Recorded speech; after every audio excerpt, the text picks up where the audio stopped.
I'm Heath Lambert, and you're listening to Marked by Grace, a podcast applying the grace of Jesus to all of life.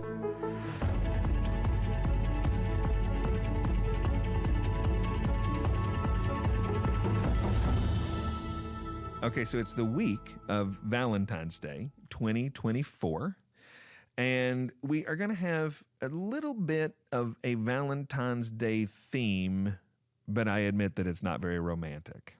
I admit it's on the awkward end of Valentine's Day topics, but it's still something that is relevant to Valentine's Day, and so I'm going to deal with it this week on the podcast. And the question is, when do I disclose a past sexual sin?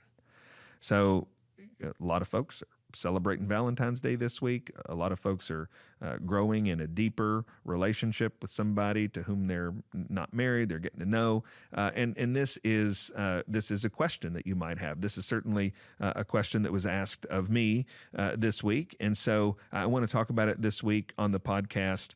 And here's the deal: the problem is common, that you would have a relationship in the past of which sexual sin was a part of it. That's the context of the question. I'm in a relationship. I got a relationship in the past that had sexual sin, and what do I do with it? Well, first thing I want to say is that all of us need people in our lives with whom we are being honest. So we need people with whom we're coming clean and we're telling the truth about our lives to. In Ephesians chapter 5, verse 11, it says, "Take no part in the unfruitful works of darkness, but instead expose them." Part of living in the light of Christ is being honest about our sin. All of us need help with sin. All of us need help with the struggles that we're facing. And some folks need help processing sexual sin that they have committed. If you've committed sexual sin, you need help processing that. You need somebody to help you. And so I'll just say that if you're thinking about when to talk about this with somebody with whom you're in a relationship, you already should have somebody in your life who knows what's going on, that is helping you think about these things just at the point of being an individual. That's the first thing I want to say. The second thing I want to say is the question is asked by somebody who is hurting and sad and nervous. How do I bring this up? I love this person. I don't want to damage our relationship. I don't want to say something too soon. I don't want to say something too late. But how do I know when to bring this thing up? One lesson there is that almost all of us have known the tempting impulse to indulge in some sort of sexual sin.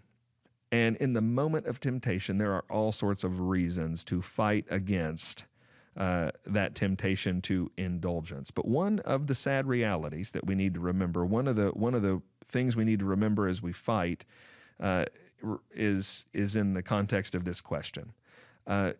Indulging in a sexual temptation now could cause real stress and future problems for a relationship later. So the sexual sin that might seem like a really good idea now is something you're very likely to have to pay bills on later in a future relationship. So be holy and be careful and ask Jesus for help and ask somebody else for help. But the question is, I got a sexual sin in my past. Maybe it's an ongoing sexual sin in my present, and I need to share this with the person I'm currently in a relationship with. And when do I do that?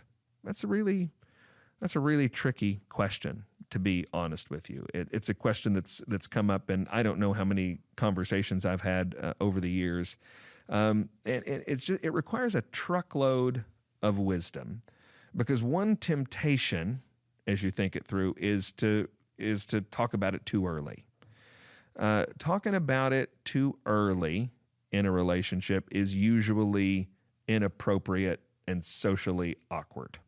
When we're talking about sexual sin, we're talking about things that are intimate and more private, and a relationship needs to be strong enough and robust enough and have enough of an intimate context that we're not asking it to bear more than it can with a revelation of sexual sin in our past. So one temptation is to say too much too early. But another temptation is to wait too long. To wait too long to tell about it. You're on the eve of your wedding, or you've been married, and now you're asking this person who's finding out now very, very late to bear the weight of information that they should have known about earlier. Doing that is really, really harsh and cruel.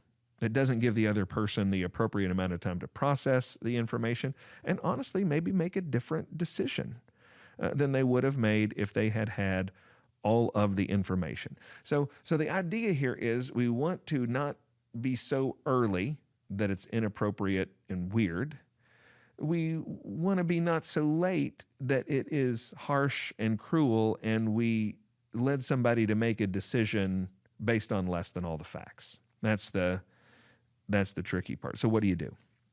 I'll say two things. I think there's two realities that can guide us. First is, in most cases, I think you need to start talking about this with your partner when the relationship has developed to such a point that you are starting to think about marriage.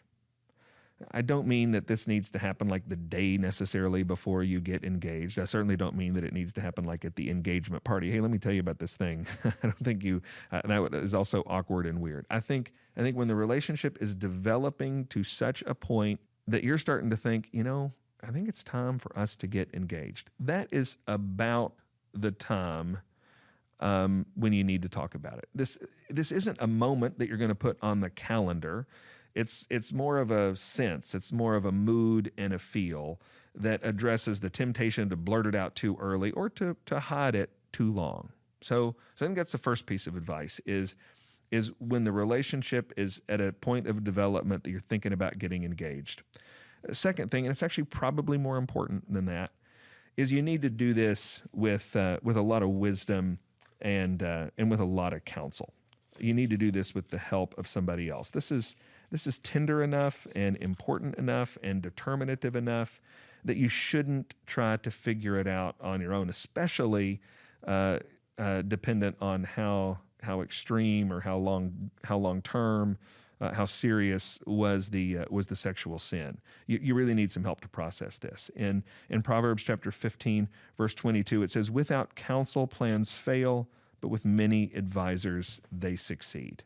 This is just one of many proverbs that say, hey, don't try to figure everything out on your own. Get some wisdom, get some help, get some counsel. So when do I disclose a past sexual sin? When things are getting close enough that you're starting to think about getting engaged and with the help of somebody you know and love and trust. I hope that's helpful. I love to answer your questions every week on Marked by Grace. If you've got one you'd like me to take a crack at, send it to markedbygrace@fbcjackswithanx.com.